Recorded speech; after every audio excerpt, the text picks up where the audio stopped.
Meet Bex, also known as Cardsy B. She's an intuitive tarot reader and divination guide. You've probably heard of tarot, especially if you listen to our former podcast, Seeking with Robyn. As we all know, every practitioner has their own unique way of reading. In addition to her own special connection with spirit, the other part of Bex's secret sauce is that she sprinkles in astrology throughout the reading. And on top of sharing her gifts, she's just an all-around badass soul. So let's dive in. Hi, Bex. Hi, Bex. Hey.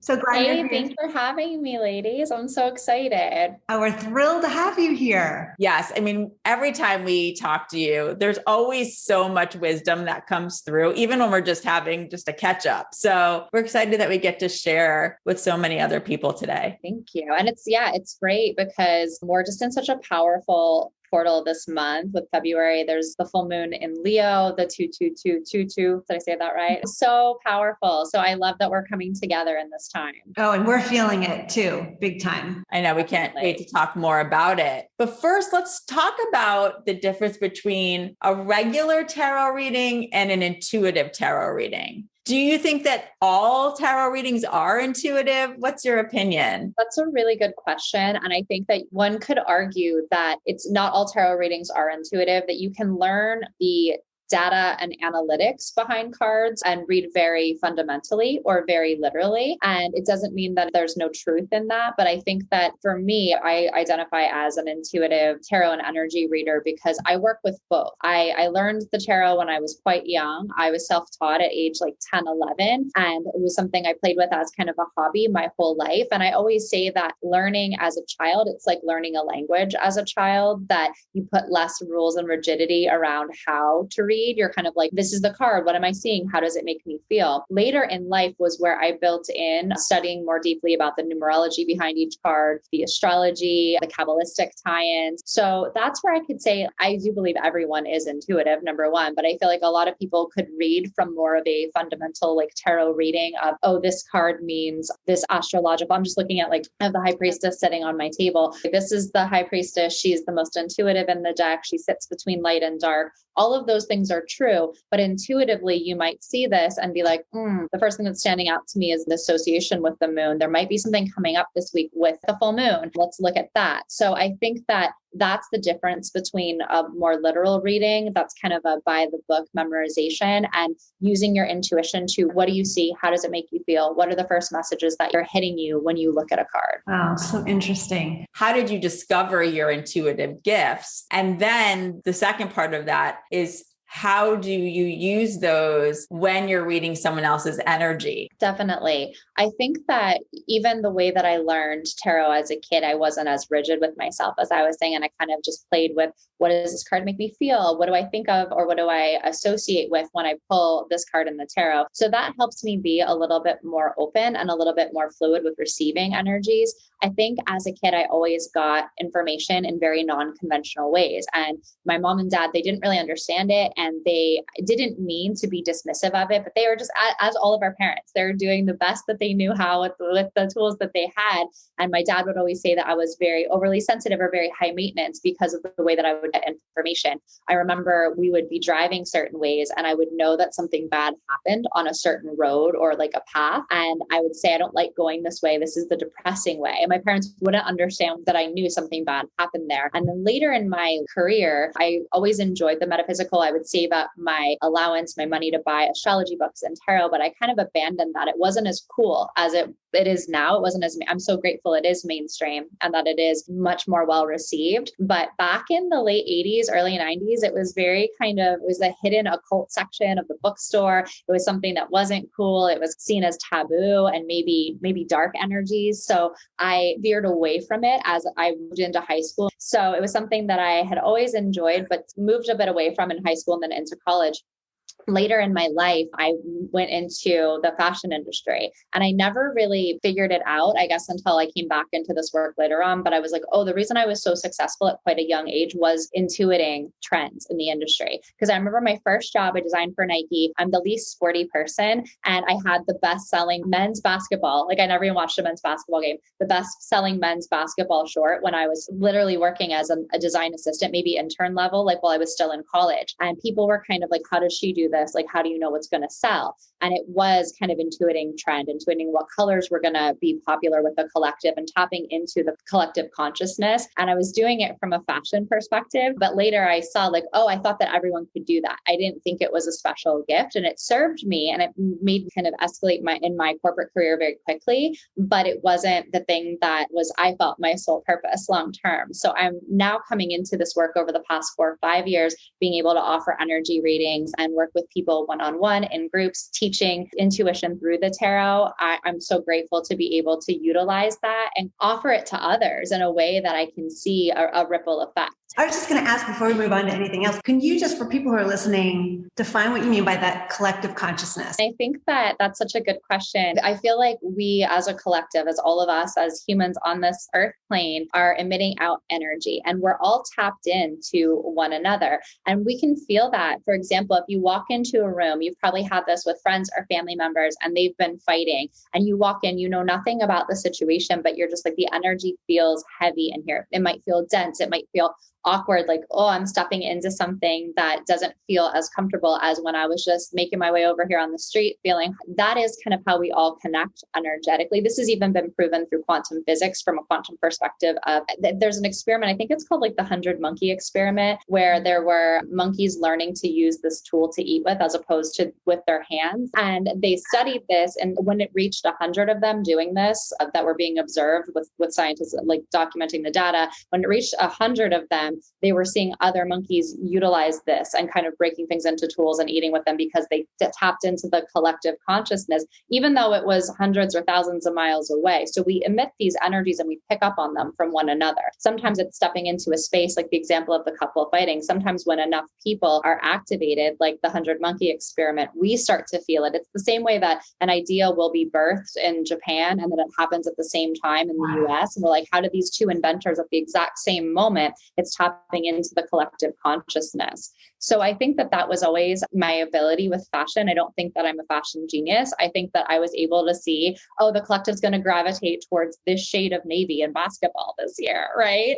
And not knowing why, but just like trusting it of like, I'm feeling this. And I think that I was successful, like I said, young because of that. And I was underestimated because I was this like tiny young little girly girl that was just like, I don't know this. And then it was selling. So it was quantifiable results. But I think that that was when I started to realize, oh, it's coming from somewhere I don't know. And then coming back into this work, like I said, when I transitioned full time back into my energy work in 2017, 2018 was when I realized, oh, we all use it. I think we're all working with tapping into collective consciousness through our intuition every day, but not all of us are very aware of it. So I think that that's what tarot is a really beautiful tool for, is it provides a mirror of how can we work with these energies, how can they reflect back in what we're seeing. And in that, in working with tarot, I find that I've learned to translate it in so many other ways in the world. When you're reading someone's energy, how does that work? And would you say that tarot, for those that don't know tarot enough, do you think of it as a system that gives you a good baseline? I'll answer the first part of the question first in terms of energy reading and how I work with that and how I would define it. I feel like there is overlap between a medium versus doing an energy reading. There's definitely similarities. I think that with mediumship, there's a lot of focus on being able to connect with those who have transitioned and crossed over to the other side. Sometimes that does pop up in readings for me. I always say it's not my major. If we're talking like Hogwarts majors, right? Like I'm more of an energy reader with an expertise in tarot and astrology, but it does come through. But the way that I work with energy reading is I kind of ask permission of the person that's seeking a reading from me to tap into their higher self. Some people will say it's their spirit guide. Some people will say connecting to the universe. Going back to the definition of collective consciousness, I believe we are all connected as a one. So I see spirit guides and our higher self as the same thing. Like if we're all players in this game and we're our avatars right now, we're in the game, our higher self is the one who wrote the game, who's also playing and directing the game. So I pulled the energies from all aspects of us, of me, of the person that I'm reading for, and that's where the information comes through. And so it's funny, I've had people ask that are skeptics, like, by whom is this governed? And I would say by the same source of all of the universe. So if you want to call that God, if you want to call it the universe, universe. Some people say it's their spirit guides. I believe all of that is a oneness, and it's taking that and translating it through. And I use the tarot to translate it. Oh, that's so perfectly. Yeah. By whom this is governed. I was just going to maybe follow up a little bit on what Robyn was asking too, is I know a lot of people are a little trepidatious about tarot in the sense that they may feel afraid, a little Ouija boardish, like, should I really be dabbling in that area? What do you say to people who may have that little bit of fear factor coming into a reading? 100%. And I understand that because there are both really beautiful parts of the history of tarot and there's some dark occult history of tarot. I won't go into all of like the nerdy historian elements, but there's like the Thoth tarot, and that went into a really dark place with Aleister Crowley and where he took it. But there was also a lot of light work that was done with it. And I explained that, like everything, if you utilize the analogy of a knife can both take someone's life, but also can prepare food to nourish. And the same as social media and the digital space. It's done a lot of damage. There's bullying that occurs. There's a lot of, negative aspects of censorship and negative information that occur in that space, but there's also connection. We connected through that. And I've connected with so many members of my soul family through Instagram as a platform. So anything can be perceived as light or shadow, but everything truly has both. So I think because elements of the shadow aspects of tarot were kind of put out there and either glamorized in Hollywood or made more known than some of the light work and the healing elements. I think that is kind of coming back into calibration in the past couple of years, honestly.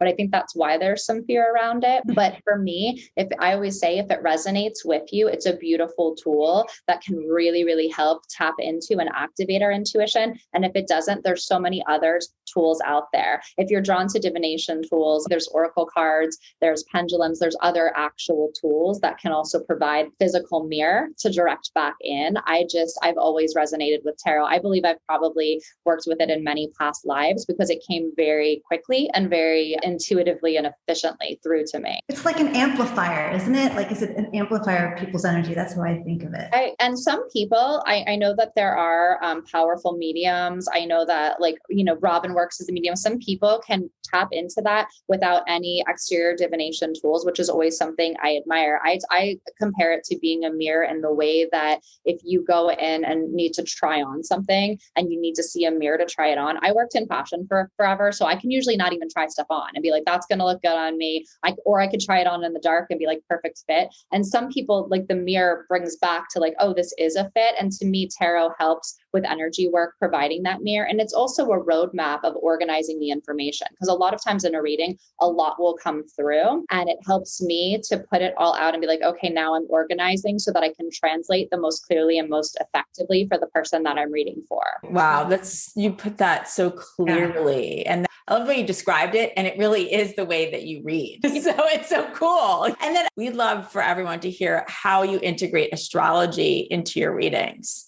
Mm-hmm. Yes, definitely. Well, because all of the 78 cards have an astrological or elemental ruling. So for example, the major arcana are mostly ruled by a planet. I'm just looking here, like Empress is ruled by Venus, right? The moon ruled by Pisces. All of the minor arcana they're ruled by astrological placements. So 9 of Cups, for example, Jupiter in Pisces. If you're already versed in astrology or you're astrologically inclined, that's one of the things that has helped me, because it helped me understand deeper layers and kind of gives more data points in a reading. If that stands out, it might be like, oh, this might be occurring in Pisces season, but that's something depending on the placement of other energies and cards around it. And then also, I feel like it just helps as we move through transits. Like, we're just having this full moon in Leo, and Leo is all about passion and strength and love and beauty. So looking at in the tarot, it's Leo rules the strength card and Leo's ruler is the sun. So I look at those two cards of what happened with this full moon, of the sun illuminating, shining light on where we can step into our power and in abundance, where we can welcome love and passion in a bigger way. But the strength card being, we don't want to force it either. I always say, like, I'm a former maniforcer, and I've learned in this work a lot about surrender year. And this full moon in Leo was like, yes, we can feel this activation. A lot is coming in. There's a lot of really powerful new partnerships in terms of abundance and collaboration. I see so many people coming into divine union right now, which is so exciting because I usually get people that are coming to readings or sessions in crisis. And I've seen so many people that are really opening to love and coming into divine partnership. And that was a pivotal point around this full moon in Leo. So I look at those both ways of what the astrological rulings can be in a reading. And when we're in big astrological transits, what cards correspond, what lessons are in those archetypes, and what can they teach us as we're navigating them. You are just a library of wisdom. I don't know how you keep it all together because I know, and what everyone listening should know is as you're doing the readings, it's coming to you so quickly. So as you're going through, you're able to express all of that and integrate all of that wisdom that you know about astrology and tarot into these very specific messages about each life. People walk away from the reading with so much more because Yes. it's not just an interpretation of cards, which I can see a lot of people Exactly. thinking like, oh yeah, well, that was just luck of the draw or whatever, that it was relevant. You know, you bringing in this added layer of astrology to it just makes the reading so much more deep and meaningful. Well, one of the things I found with astrology too, so the way that people often gravitate to mediums if they're trying to connect with their loved ones on the other side, I'm known for reading timelines, and astrology does help guide me in that. Sometimes some things will come through as a matter of weeks or a matter of months, but I'm like, oh, okay, this is hitting in Taurus season, and I can sense that that's when this is going to come through, or there's going to be a shift that is going to be opening and empowering for you. So I find that that helps me to shine light on the highest probable timeline. And it's not something we have to be married to, like, oh, she said it's Taurus season, but just as things occur, I always encourage people to record the sessions. I do most of my virtual sessions on Zoom, or at least take notes if there's something, because so many people, I've had people that are like, oh, there's no way. They find it too optimistic of like, oh no, I had this one woman who I said, I saw this person coming through at work, and she was like, I work in a startup with 8 people and they're all fugly. And I was like, okay, well, like think bigger. I think it's bigger. It could be a client. It could be a vendor. And then I said, this connection's happening in the next 5 weeks. She said exactly at the 5th week, she saved the reading that it was someone from the London office, and they're now engaged. I'm so happy about this. I hear that back a lot of like, oh, I can't see it now. But what I really try to do, and what I invite as I work with my higher self, the universe, source in this, is shine the light on the highest probable timeline and give the clarity, helpful, healing, and empowering message to allow people to step into their highest probable time. So a lot of times things will come through and I get dates or specific astrological transits or periods that people are like, no way it's going to happen that fast, or I can't even see it. And it's like, okay, well, hold space for it. Doesn't mean you have to know how, just hold space for the possibility. And I love when those, like, that's one of the biggest joys in my job, is when those things come to fruition. Wow. Well, can we talk about 22? It's such a powerful, like we've been talking around nonstop about how rare, right, this is in the whole millennial of time that these numbers are all lining up together. My daughter's getting married on that day. She's decided like to part at 2:00.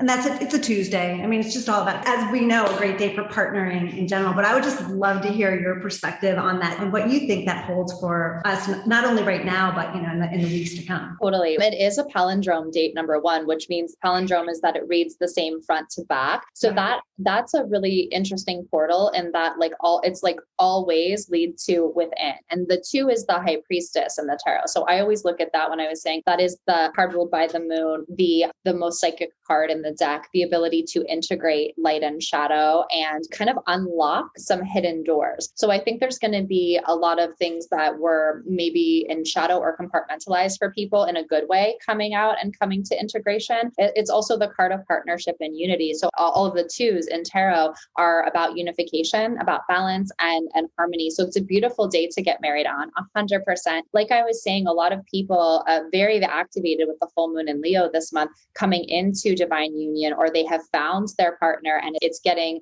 more connected and more intensified over the next couple of months. So the 222 portal is really a spotlight on that. And when we add it up in numerology, it adds up to a 12 and that's to a 3. So the 3 is all about bringing things to fruition. It's the Empress card in the tarot. The Empress, in my deck, it's Angelina Jolie with all her babies strapped to her, because it's kind of that like divine warrior goddess, but like who's like the nurturer mother as well. So it's like we're bringing things out. about we're birthing things from a place of strength and purpose and our mission, but there's also that Venus ruled beauty and divine mother elements of this. So I definitely see this as a beautiful union happening, this wedding on 2222, and they're calling it Tuesday, TWOSDAY. So I think it's a lot of unification, a lot of love energy. We're in a 6th year, which is the year of the lovers in the tarot, which is all about collaboration, unity. For those of you that are exploring this from a business perspective in your career and your purpose, it's a great day to hold meetings that may involve new collaborations, new partnerships. And even if you don't have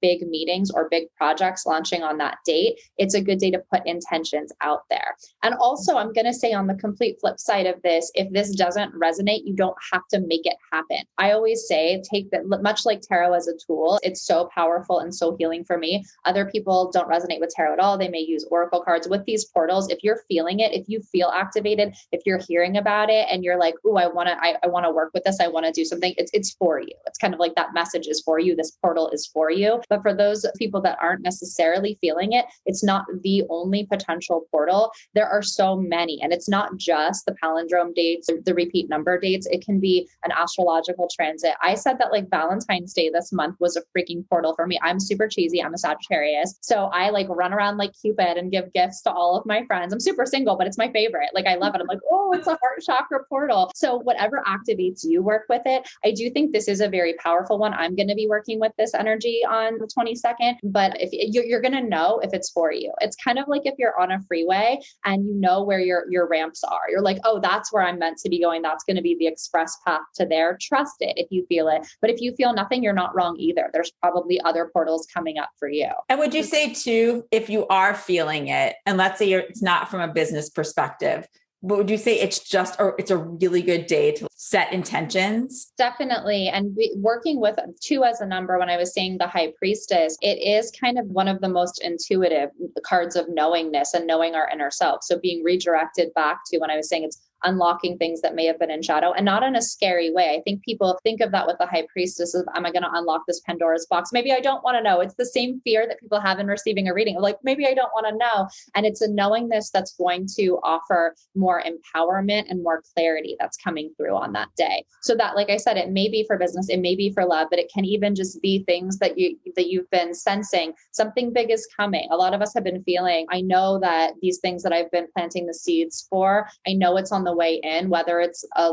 divine partnership, romantic relationship, whether it's something in business, whether it's a geographic move. Like I know it's coming, but I can't quite see how. There's probably a lot of information that will come through that will be downloaded on the 22nd if you do send intentions and space to receive it. So is that how you would suggest people work with that energy then? Yeah, I think that everyone has their own way of working with that. And some people love meditation and they're like, I'm going to set time and space aside to meditate on that day, whether it's a guided meditation, a walking meditation, just like seated to receive information. Some people, they're like, I'm not a meditator. Maybe you're a journaler and maybe you're going to sit and just free write what's coming through that day, what you're feeling. And other people are very ritualistic. I love to work with candle magic. I always say I identify as a witch, like definitely a good witch. I do a lot with herbology and candles in addition to the tarot. So I probably will work with setting intentions with candles of what I'm allowing space for to come through. But I think that everybody definitely has their own ways of receiving information and putting intentions out to the universe. So whatever you gravitate toward, and whether that's been how you've received it in the past, the things that feel the most in flow for you, whether it's meditation, whether it's journaling, whether it's more ritualistic work, it's just a great day to work with those energies. I know what I'll be doing. Take the whole day off of work. Be setting lots of intentions. You know what? Because it's like the number 2 is about a lot about the divine feminine and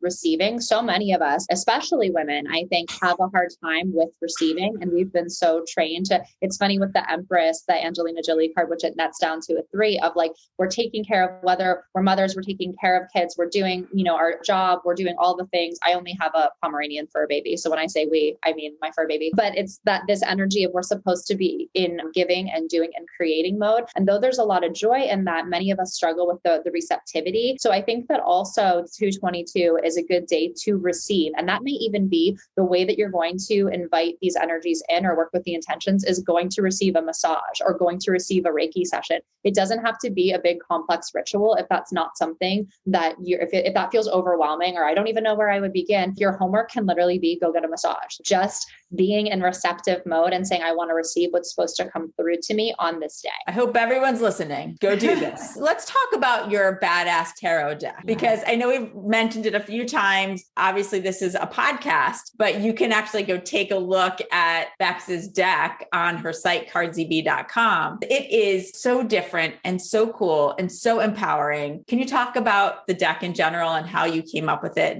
Thank you so much for that beautiful intro. Yeah, so it's called the Badass Bitches Tarot. When I learned to read as a child, I worked with a deck derived from the Smith Rider-Waite, which is kind of the most famous. If you guys have seen pictures of tarot, you've probably seen ones that are of the Smith Rider-Waite deck. So that's what a lot of people learn with. It's the most iconic, the most well-known, the most sold throughout the world. But I had read with the same deck. I would always buy new decks, and I would keep going back to my childhood one. And I was on a trip in Amsterdam, and it was, I think, 2017. And my best friend was with me. I grew up partially in Amsterdam. So I was going to all my favorite little like metaphysical boutiques, shopping for a deck. And I said, I want one that's all empowered women. And we were finding these very etheric fairies or angels or goddesses. And I was like, no, I want like badass women. And my friend said to me, you should just illustrate it, because I have a background in fashion and I do illustrate. And it was one of those little aha moments that it wasn't exactly then, because I was like, oh, that's a cool idea, but it sounds like a lot of efforting. I don't know, but it stayed with me. And then a month or two later, I thought, yeah, I'm going to do it. I'm going to, even just to teach with, because the way that I teach is very kind of pop culture driven. So in my deck, for example, the Justice card is Ruth Bader Ginsburg. And when I was saying the Empress is Angelina Jolie, and I would describe this is why. The Hierophant, which is the teacher of life lessons, is the Oprah card. And it's kind of like, because it is those super soul lessons, those moments of perspective, even when they're challenging, that will change the course of your life. So I would always explain this when I would teach in small groups or teach online groups. And my best friend was saying, you should just do it in the way that you teach. 2 months after that kind of little moment, that seed was planted, I illustrated my own deck. And my intention was purely to teach with. I was like, if nothing else, this is what I'll read on Instagram with. This is what I'll teach others when I teach groups. And then someone reached out to me from a publishing house. Then I got picked up by Paradigm Agency, and it was completely unplanned. I literally thought, I'm going to print the one of this, maybe two for when it gets dirty. I am blown away, and I'm so grateful that it's sold all over the world, that people are reading with it. And, in many places, I see it popping up on social media, and it's so cool that it's resonated with people all over. That was not my intent. It happened very organically. And I think a lot of times when we do come into our soul purpose and we stop trying to control the path forward and just lean into this feels good. This feels like where I'm being called to go. I don't know why. I remember just being on my floor, illustrating with watercolor pencil with my dog, and thinking it was just this like little project I was doing. I didn't see it as a business venture that it kind of inadvertently became. It translates kind of what seems to be like foreign symbology into things that everybody can relate to. And then kind of just going back to the fear factor, it's like when you see those cards come up, it's like, oh,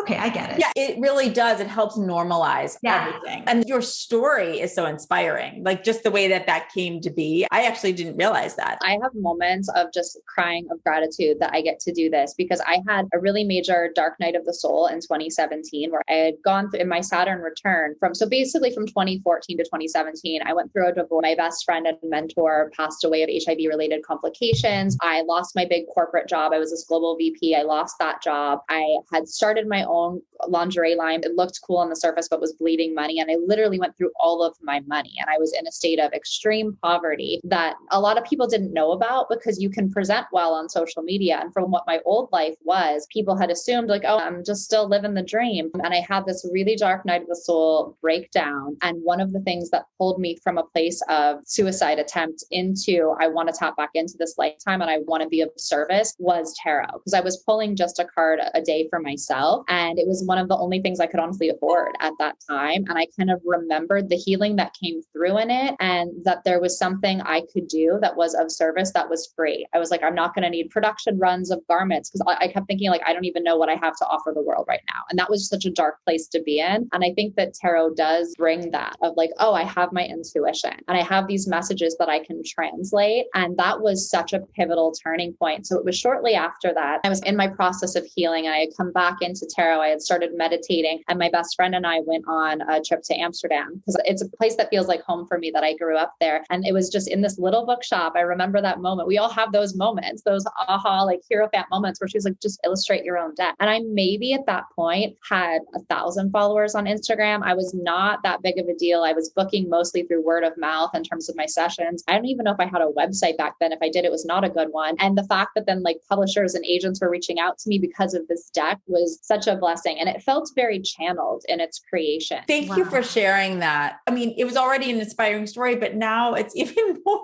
so. And I think that there's so many people who do reach that point of not knowing what to do and not knowing how to continue. And so the fact that you, number one, shared that, and look where you are now, you are feeling so fulfilled right now. And you found your path, you found your way back on the track that you're supposed to be in this lifetime. But so many of us maybe not have to get to that point, but we all have these trials and tribulations that make this the journey. That's why it's the journey of this lifetime. Definitely. And you definitely followed it. Feels like something that was planted within you from the very beginning. The fact that you were playing as a child with tarot cards and were so fascinated. It was always in there. It's just you almost had to go through those trials and tribulations to get to that place to be open enough. What is next on your list? So I'm finishing my book. I'm halfway through it. It's going to be finished by the end of 22, which is a big, scary venture. And I think that was something that I, like the tarot deck, was called to do. I've done tarot scopes for some magazines. I do write a little bit, but I don't consider myself an author or a writer. So to go into this was a big undertaking, but that's going to be coming out. And that was facing kind of surrendering again. So I'm being called to do this. It feels very foreign. I don't know where it's going to take me. And I'm also launching some online digital courses on my site of tapping into intuition through tarot. So there's going to be some how to read, but also how we access our own inner knowing through reading. So it can be also for people that just want to read for themselves, to learn how to work with intuitive messages, downloads that are coming through. Because as I said, for me, that unlocked a lot. And what now I started to receive them in other ways in the world. The tarot is kind of the roadmap, but it's what unlocked that in me. And being able to see other layers of information as a result of tapping into intuition through tarot is so powerful. So exciting. There's so much to learn from you. Thank you for being someone who's also not just a teacher, but you're also a guide, and you're just real. Like at the same time, you're sharing what's going on in your own life. I feel like that about both of you too. And I think that that's what's so powerful right now is just embracing our human.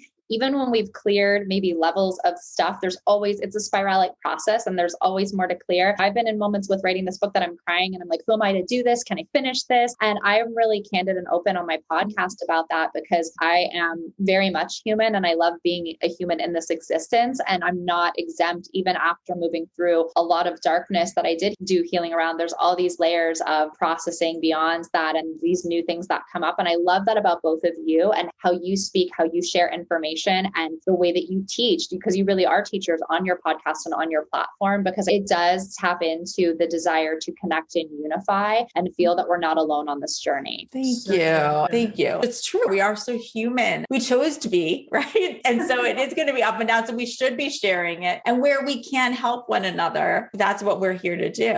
So actually, speaking of that, can you share with everyone a card that you will pull for the week of 222? So it's really for the week of starting 221. Yes, okay. So we have 9 of Pentacles. And I feel like this is a card of independence and really claiming our independence. It's also when we do that, because I think there's been a story of mutual exclusion of when we take care of ourselves, it's selfish. When we claim independence in ways, or we're trying to do what feels freeing and feels right for us, we have the concern of, is that right for the collective and the balance between the two? And 9 of Pentacles is kind of when we stand in our truth, when we truly take care of ourselves and we just be in our true essence, it empowers others to do the same. So I think that this week, ways that we can just take care of ourselves, ways that we can do things that may not be quote unquote productive. It doesn't have to be about an end goal of, if I do this, then this is the reward. It's just, does this light you up? Does it bring you joy? And in doing that, it's going to inspire others to do the same as well. I've noticed this. I'm such a little ridiculous, like Elle Woods of tarot. And I remember we're thinking, am I still going to resonate with shoes and accessories and going out to nice restaurants? When I came into this work, am I supposed to just live in Costa Rica and like wear like a grass skirt and be very, and I so celebrate people that do that, but I'm like, no, this is me. This is part of how I celebrate my avatar and enjoy the human existence. So this week, especially with the Pentacles aspect of earth energy and abundance, the more that we celebrate what feels like us, like our true signature, what brings us joy, there's going to be reward from that. And it's also going to inspire other people. And that can be as simple as being in a work Zoom and saying something that is your truth. That could just be like a funny comment and letting your true signature come out. There's going to be moments of connection and reward that come through for that. It could be in a relationship. Nines are ruled by the hermit. So there's an aspect of being able to be vulnerable with the hermit, of like not always going all the way within, but being able to share and come without. So I feel like there's going to be aspects of sharing our vulnerable selves with, whether that's our partners, romantically, friendships, family members. So where can you really show up and commit to showing up as the true essence of you this week? There's going to be rewarding moments, and it's almost going to happen instantaneously when we do it, of like, I'm scared to do the thing. And then there's a payoff and a reward shortly thereafter, if not immediately. Well, and that feels like it ties into the energy of this full moon that's starting now, right? Because over the next few weeks, aren't we integrating all these things that we learned and being more vulnerable so that we can transform? Yes, definitely. And as we move, because we're moving out of Aquarius into Pisces, it's the last sign in the zodiac. Pisces are always intuitive AF because they've moved through all the lessons. And in the tarot, because when I say I integrate like the astrology and the tarot, we're moving from the star energy into the moon. And a lot of times people love the star of Aquarius because it's a little bit of a respite. It's kind of like, oh, breathing new life. We have that Uranus energy. Moving into Pisces after this full moon in Leo, we're integrating, and people are like, oh, I just want to get the downloads, and the integration is not as fun, but that's where the power happens. So in this upcoming week, talking about like standing in our true essence, we're integrating, like to your point, Robyn, a lot of what we've moved through, especially over the full astrological year from Aries until now, but especially over the past few months in winter, because Pisces also wraps up the end of winter. So what are the lessons we learned? What are the ways that we weren't being true to ourselves, that we realized it wasn't serving us? And where can we stand fully in who we've become and who we realize that we are at the core in Pisces season? And that really is the integration work of the moon. Wow. Yeah. The other part that I'm just going to bring up, which you wouldn't know, Karen and I do this weekly download, which we meditate together for 10 minutes and with the intention of receiving messages that are for the highest good of everybody that's listening. And what usually comes is really shocks us because it's so synchronistic. And everything actually that you just said about when you pulled the card and being vulnerable and the independence and stepping into the truth of who you are. And Robyn, did you hear her say unlock hidden doors? Yes. Oh, I heard that. And that's literally what we saw and what we heard. And it was about actually, and I kept seeing too, in addition to unlocking the door and stepping in, it was then stepping into your own light and being who you are, becoming more of who you are and letting people know, but then also tapping into that energy of being like a kid in a candy store, like in the awe of everything, which is your truth. It's who you are, remembering who you are, which is what you're talking about. Yes. I love the way that you worded that. It's so beautiful. And it's so powerful because it seems like, oh, I shouldn't just be, there should be some element of work and efforting to it. And I think when we really just are our true essence, our true selves, that's where, to your point, it's when the doors are unlocked. It's when the power is activated within us. And it also has the ripple effect of activating others. And that's something that I've just started stepping into even over the past couple of months of seeing that, because I think we've been so trained in Western society, even for those of us who have worked in corporate, of there's a way to show up, there's a way to speak, there's a way to engage. And it's like, what if I'm just me? And what if I just show up as my little like Elle Woods tarot witch self? And then some people may fall away, but the people that come in, I'm like, yes, you're my people, you get me. And then we're creating alchemy and magic together because it's those on your frequency that are gravitating towards that. But I think it's a lot of deprogramming of ways we're supposed to be, how we should and should not appear or show up. But But I think many of us are being activated to like, I can't be fake anymore. I can't put on these facades or these layers over my true self. So everything that you just said, everything that we downloaded, it's not an accident. They're all integrated because we're all tapping into that overall collective consciousness. Thank you so much for sharing your gift, for sharing your story, for being vulnerable, and really for also teaching a lot of people today about your work, about tarot, about astrology, and really about possibility. So thank you so much, Bex. Thank you so much for sharing this space with me. I'm so grateful for the work that both of you two do and that I get to co-create with you in this lifetime. Thank you. We feel the same way. Yes. And hopefully many, many more as we move. Visit Bex at cardsb.com to book a reading or learn more about tarot. You can also buy her Badass Bitches tarot deck for yourself and check out her other witchy products. Plus, you can listen to her weekly podcast, Hex in the City, on Apple Podcasts or Spotify. And you can also follow her at Cardsy B on Instagram. Don't you just love Bex? Now Karen and I are going to give you our download of the week. And of course, the secret power you can start using today. Okay. I have Golden Door and I heard level up and then open your mind to the possibilities of what is. And then I saw us literally in a candy store as kids. And we were in such awe. We were like, look at that. Look at that. I want that. Can we have that? And then I really even heard like a kid in a candy store, and we were skipping. Then we were in an old school soda fountain shop and we were having our sodas or malts and enjoying it and just being so excited. And then we were all of a sudden with a snap of a finger in a very modern setting. It must have been, I can only imagine even 100 years from now. And then I heard it's all possible, which tied to the open your mind to the possibilities of what is. And then it was believe, see, be one with the light, have no fear, have the balls to move on. And then I saw us in a field dancing and being silly. And then I heard it goes by in a snap, live with joy, have no regrets, stop worrying about everything because it's just silly. It's literally a waste of time. Just do it. You get in your own way, open the door and step into the light. Home is within. Claim it. No judgment. Remember to laugh and have fun and be silly. We're all taking things too seriously. Stay in the moment.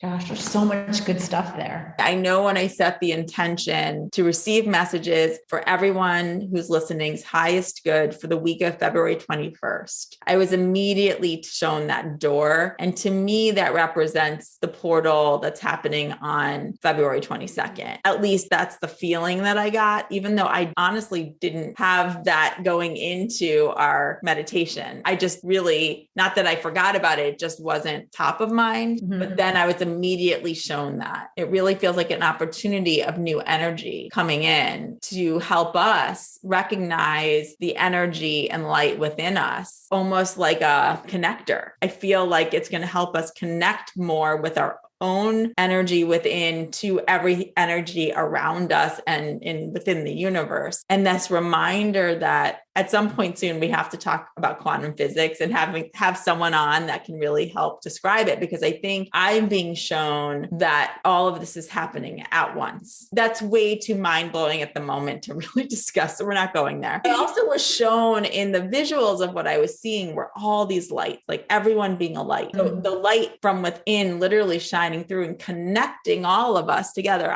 That's what I was shown. And then it was like needing to take it down to a visual that everyone can understand, which is why I feel like I was shown us in a soda fountain shop. And I was made to see and feel what it's like for a little kid in a candy store going like, I want that one and that one and that one. Oh my goodness, that pure, innocent excitement. And then to be shown the same scene, but in this very, very modern world, and that it all can happen in a moment. That's the idea. And that to me means like anything can happen at any time. Like you dream it, believe it, but you have to step into your own light in order to feel it, in order to experience. We definitely come down and have these lives on purpose. They are to level up our soul. We go through these trials and tribulations, as well as all the joyous moments on purpose, really to evolve on a soul level. And it doesn't matter what kind of car you drive or what school you go to. Those things don't really matter, but we make them matter in this life. And we forget. It's this reminder that in the light, we don't have fear. We don't compare ourselves to others. We're connected. And so if you could live as much of your moments in that space, which I know we can't live all ourselves in those moments. That's not reality, which is why we're doing this show, because we're trying to make it real, but we're also here to remind or introduce these concepts, because in those moments that you can remember that really a lot of this is ridiculous. So much of what we're sitting and worrying about is so silly. And it doesn't take away though, that it's real, right? That there is real sickness and real pain and real fear, but how can we do our best to flip it? I don't have the answer. We can just be the nudgers. But even in the moments that we do this mind meld, we're transported back to that essence of who we are. I think we just forget that we have that power to do that any time we want to do it. And what your visual just did, I think, for so many people is remind them, like, I can so visually see what you saw. And it is that idea of harnessing that power of 2 and opening that golden door of ourselves and just stepping in, and even for a moment thinking about what that feels like, thinking about what that effervescent light and feeling like a little kid again does to your soul, even in that moment, right? And where that takes you.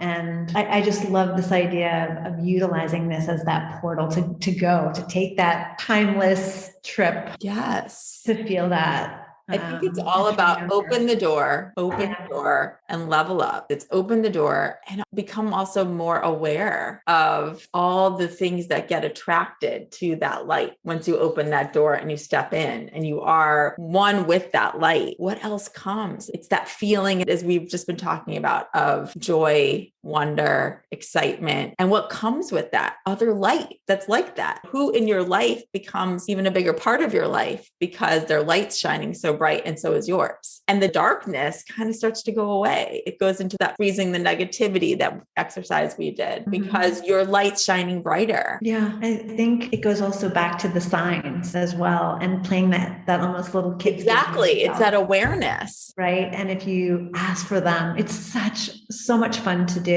Ask without expectation. Ask without specific rules around when it has to happen or what it has to be or how direct, but just ask and let your heart decide. That's right. Real or not. I think that's the thing that can get you back into that sort of portal mentality of, oh my gosh, and I can make things happen for myself and ride the joy. I love that. Ride the joy. I mean, look, we're living through one of 60 days within 1,000 years that will have that type of magical date. That's special in itself. And that power of the two. It's how the whole world was created in that way. Nobody was meant to be by themselves, was meant to be alone. But it also talks about just the duality of who we are too, right? That does. And love and fear and all those things to be balanced in that light energy of how we came to be, that we're all attached to. We're all part of that same energy. We just have to remember it's there. I love the door. I can just see that big, beautiful golden door being opened. It's like that simple tool, right? Choose love or fear. It's like you can open that door at any moment and literally be there. Exactly. Well, let us know what you all see when you open the door and you step into your light. We want to know. So our secret power this week is all about the signs that are all around you from the universe. And Karen and I, we literally talk about signs every day. But what shocks us though, is that for many, many years prior to us knowing each other, we didn't even know about signs. It wasn't until the last 10 or 15 years that signs is even a thing for us. That's right. And I think little by little, we were taught that they can really be seen anywhere you can ask for them. It really is a secret power. Oh my goodness. Yes. To ask for those signs. And the best part of it is how they show up. They really do. And I always feel like they show up when you least expect them. The trick is you have to ask. The second is you have to kind of give it a little bit of a context, how you want to see a sign, but then you let it go like everything else. And it's amazing to me how quickly those signs just show up when you least expect them. It's a reinforcement from the universe that it is. It's validation. I like to say play with the universe. It is playing to get that validation that you are not alone. And whether you ask from the universe,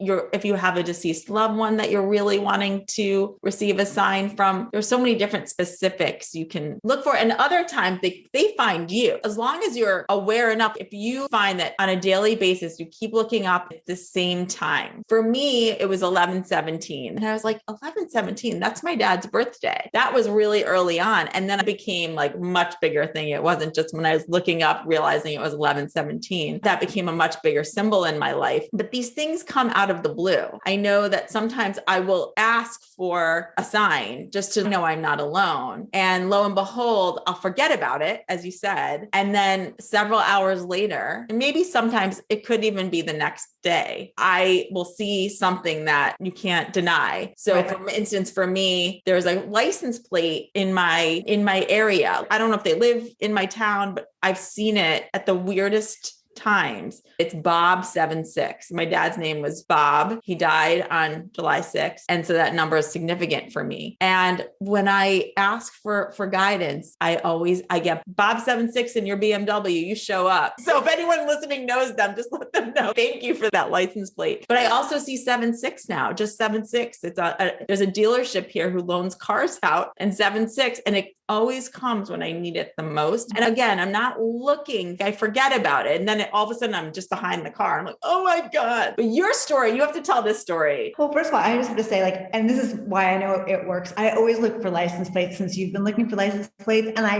never see them ever, ever, ever. So I gave up license plates. I know that that's not my sign. No, mine, I love to tell this story about how I was playing the game. I had read a book or something, or maybe we were talking about it. I don't know. And it was one of those really down little periods I had. And I was like, all right, let's see if this stuff really works. And I remember thinking to myself, but I'm not going to make this easy. I really want this to be a test to see if I get my sign. And so I said, okay, I want to see 2 pink elephants. That's it. I'm going to see 2 pink. I was like, seeing an elephant even is a weird thing, but bring me 2 pink elephants. And so again, I forgot about it really. And I was going through the city. I was in Penn Station of all places, going into work, and I had to get a birthday card for someone. So I skedaddled into a little shop that just had cards. That was the only thing that the shop had. And I was going to pay for the card. And lo and behold, there was a little discount tray beneath the place where you swiped your card. And it had 2 pink elephant little coin purses in it. That's all that was in there. Just those 2 little pink elephants. Like they literally were facing each other. And it stopped me in my tracks. And of course I bought them. I had to buy both of them because it's just unquestionable. There's just no way there could have been 2 pink elephants separated to one end of the store, but they were right there together on that little tray together. So I love that. And I think there's also the other thing I wanted to mention is when you have a deceased loved one, I think that's the place where I think it suspends all time-space reality and where signs are really the most important and where you hear from people the most. I remember when my mother-in-law passed and literally getting ready to go to her funeral and opening the sliding glass doors to just go out and see what the weather was like. And there was this bluebird right there, and she loved bluebirds, and it literally smelled like her outside. There's those things, and it's unquestionable. Like I knew that was a sign that she wanted,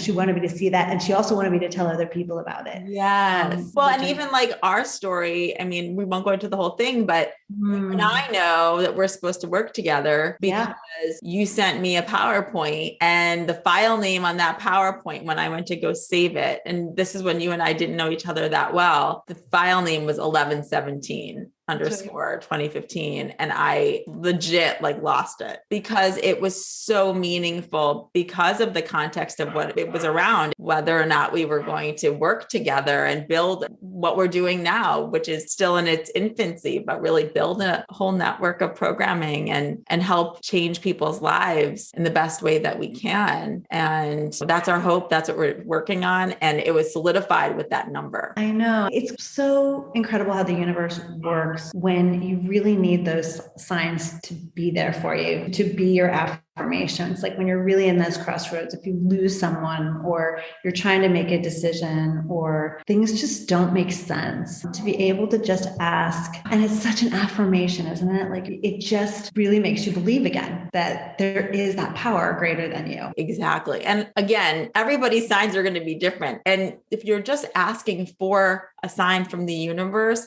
and you do something like what Karen did, if you've never done it before, ask for something ridiculous. You will be shocked. You will be shocked. And again, if like where Karen brought up the bird, it was a blue bird, then go look up what that means spiritually. And in Karen's case, her mother-in-law loved bluebirds, but I also bet when she looked up what bluebirds meant or mean, there was significance there. So if there's a little bird that comes to you every day, I know that for my husband and I, there's a cardinal that comes to our window and its mate every day. Cardinals mean something to me. And then I looked up what they mean, and it makes it even more significant. So there's usually spiritual meanings behind things. And sometimes it's not. Again, Bob 7-6, I don't need to look that up. Like I know what that is. So, but we would love for you to try, play, and let us know. You can email us at connect@seekingcenter.app. You can DM us at Seeking Center Official. And remember to sign up for our newsletter, the weekly, at seekingcenter.app. If anyone's looking for a resource on signs, we will have a little write-up in our newsletter this week. And we're also going to start putting our newsletters on seekingcenter.app. So if you missed the newsletter and you want to find it, we'll have it there. In addition, another really good resource is Laura Lynn Jackson's book called Signs. So check that out. If you haven't read that, haven't heard of it, she does a really wonderful job in capturing